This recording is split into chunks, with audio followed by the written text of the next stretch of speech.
Launch দাঁড়াইতো এবং শরীয়তপুরের মানুষজন এই ঘাট দিয়ে যাতায়াত করতো। সেই চিরচেনা মঙ্গলবাজার ঘাটটা এখন পদ্মা সেতু হওয়ার কারণে আর কি একটু আড়ালে বেড়ে গেছে। সেই বাজারের খান টেইলার্সে আমি এখন বসি।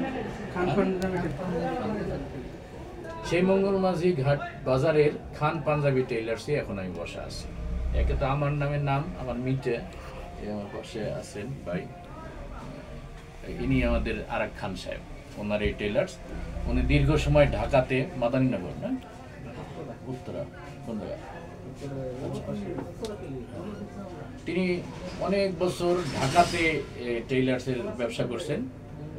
20 বছরের উপরে, 30 বছর না, প্রায় 30 বছরের মতো তিনি ঢাকাতে সুনামের সাথে পাঞ্জাবি টেইলার হিসেবে ব্যবসা করছেন।